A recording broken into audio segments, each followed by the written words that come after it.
Buyer behavior is about the consumers' feelings, attitudes, beliefs, and thinking in terms of making a consumer buying decision. Depending on what kind of purchase it is, decision making processes will vary.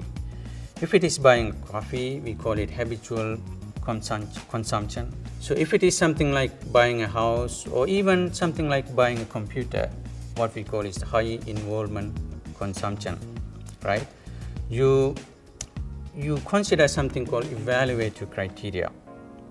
So what it means is, what is it that you look for in the product or service? So if you're buying a mobile phone, smartphone, evaluative criteria means screen size, the power, the apps available, the brand name, the price. But many times consumers also buy based on emotional drive. They don't care about the apps, they don't care about the brand name, they don't care about maybe just one heuristic. Maybe I will buy only if that is made in Germany, right? Shortcuts, because they go for certain shortcuts, what we call is the heuristics.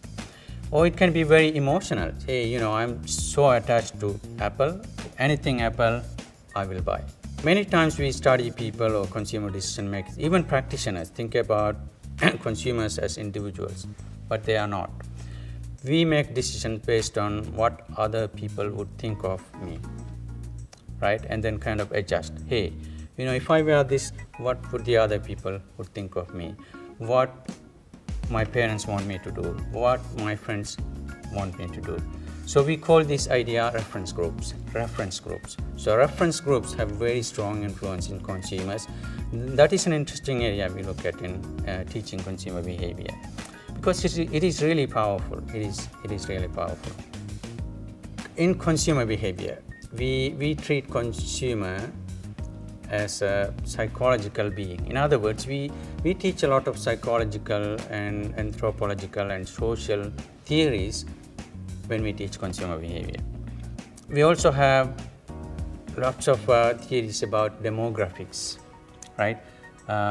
Australian society, or the details about generation. Say we look at the baby boomers as a generational cohort, Generation X, Generation Y, because on the one hand they are different distinct target markets.